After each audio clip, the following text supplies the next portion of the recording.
कई बार ऐसा होता है बच्चों कि हम दो शब्दों को ठीक तरीके से नहीं लिख पाते। एक है ईच अदर तो दूसरा है वन अनदर। पहले तो आपको यह सीख लेना चाहिए कि इन दोनों शब्दों का प्रयोग हम किस कंडीशन में करते हैं। बहुत आसान सी एक कंडीशन है। कितनी बार ऐसा होता है कि हम किसी काम को जब कर रहे हैं तो सामने वाला व्यक्ति भी वही काम हमारे लिए कर रहा है। मैं ऐसे बोलता हूं, जैसे आपने किसी व्यक्ति को नमस्ते बोला तो फिर सामने वाला व्यक्ति भी तो आपको नमस्ते बोल रहा है। तो जो काम आपने सामने वाले व्यक्ति के लिए किया है तो वही काम उसने आपके लिए किया है। अब हम हिंदी में क्या कहते हैं, हमने एक दूसरे को नमस्ते बोला। एक दूसरे को, एक परिवार को देखिए। आप जब किसी परिवार को देखेंगे तो परिवार में जितने भी लोग हैं वो ध्यान रखने का काम करते हैं, बेशर्ते लोगों में प्रेम हो। तो आप किसी फैमिली को देखेंगे तो उसमें लोगों का आपस में एक दूसरे से लगाव होता है। अच्छा, कोई बीमार पड़ जाए तो परिवार के सभी लोग जाएंगे, अब तबीयत कैसी है, ठीक हूं, सब पूछेंगे। अच्छा, ये किसी के भी साथ हो जाए, 10 दिन बाद कोई और व्यक्ति बीमार पड़ जाए तो फिर परिवार के दूसरे लोग अब उससे पूछ रहे होते हैं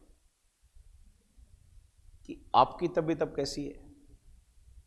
आप महसूस करके देखिए ये हो क्या रहा है कि जो काम इसने इसके लिए किया ध्यान रखने वाला, वही काम तो इसने भी इसके लिए किया ध्यान रखने वाला।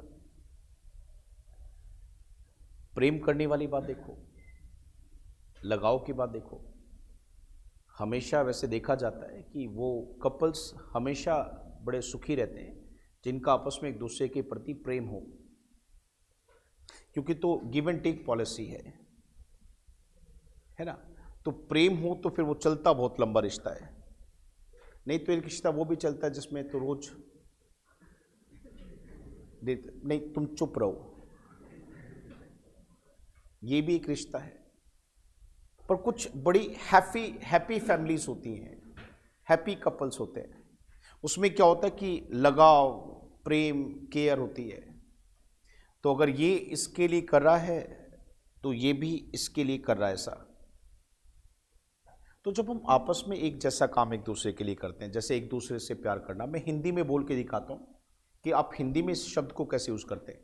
एक दूसरे से प्यार करना, एक दूसरे का ध्यान रखना। हम सब एक दूसरे का ध्यान रखते हैं। हमने एक दूसरे से बात की, आपको एक दूसरे से बात करनी चाहिए। तो ये जो एक दूसरा, मतलब आप इससे करो तो ये आपसे बात करेगा। तो ऐसी कंडीशन में इस बात की सेंस को दिखाने के लिए इंग्लिश में 2 वर्ड बने। एक वर्ड तो आपका ईच अदर है, तो वहीं पे दूसरा जो शब्द है आपका वो वन अनदर है। एग्जाम्स में तो बहुत आता है क्वेश्चन। अच्छा, एग्जाम में कैसे पता चलेगा? एग्जाम छोड़ो, आपको प्रैक्टिकल लाइफ में कैसे पता चलेगा कि मुझे वन अनदर लगाना है या फिर मुझे ईच अदर लगाना है? बड़ा आसान है। आप बस ये देखिए कि जो व्यक्ति आपस में एक दूसरे के लिए काम कर रहे हैं उनकी संख्या कितनी है। अगर कोई 2 लोग हैं, अगर वहां पे कोई 2 लोग हैं और वो आपस में एक दूसरे की केयर कर रहे हैं तो ईच अदर आएगा। अगर 2 से ज्यादा लोग हैं, मोर देन 2 हैं, और वो आपस में एक दूसरे की केयर कर रहे हैं, मोर देन 2 हैं, तो एक दूसरे की केयर कर रहे हैं, तो ऐसी कंडीशन में फिर वन अनदर का प्रयोग होगा। इसके एक एग्जाम्पल से देखिए। अगर सेंटेंस में मैं बोलता हूं आपको सब लोगों के सामने कि माई वाइफ एंड आई, और ध्यान रखना प्रेम करने के लिए तो इंग्लिश में लव आ गया, और यहां पर आपके पास अब 2 ऑप्शन आ जाए। यहां पर एक तो ये क्वेश्चन आ गया, एक वहीं पर देखिए दूसरा क्वेश्चन देखिए क्या आता है। We all in the family, we all in the family, फिर दोबारा से वही बात आती है लव, और इस बार भी आपके पास ऑप्शन वही आ जाए। अगर आप सच में समझने की मतलब कंडीशन में आ गए हैं तो एक बात तो आप सब लोगों को दिखाई दे रही होगी, वो ये दिख रहा होगा कि यहां पर 2 व्यक्ति हैं, एक वो है, एक उसकी पत्नी है, और प्रेम की बात कह रहे हैं, लगाव रखने की बात रख रहे हैं। तो जितना ये इनसे करते हैं प्रेम, उतना प्रेम पत्नी भी करती है। दूसरे सेंटेंस में आपको साफ साफ दिखाई दे रहा है कि एक परिवार है, उस परिवार के जितने भी लोग हैं उसमें हम सब शामिल हैं। तो उस परिवार के लोग क्या करें कि हम एक दूसरे से प्रेम करते हैं। तो अब तो क्लियर है कि एक दूसरे के लिए सेम काम चल रहा है। तो ऐसी कंडीशन के लिए तो ईच अदर और वन अनदर था। अब आपके दिमाग से एक बात निकलनी शुरू हो गई होगी कि सेंटेंस में पढ़कर साफ साफ दिखता है सर कि दो लोग हैं, तो फिर ठीक है, तो बता दो क्या लगेगा। मतलब मैं सुन नहीं पाया, तो मुझे लगा कि आपको समझ में मेरी बात नहीं आई। यहां पढ़कर पता चला कि दो से, तो यहां पर क्या आएगा, तो लास्ट में एक रिकैप दे दो।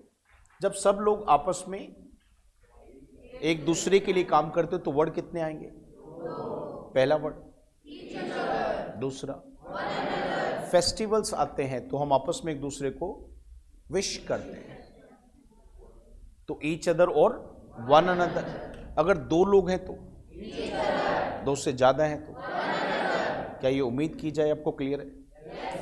इस तरीके से अगर हम कंसेप्ट्स के बारे में सोचते हैं तो हमारे कंसेप्ट सच में ही बहुत अच्छे हो जाते हैं।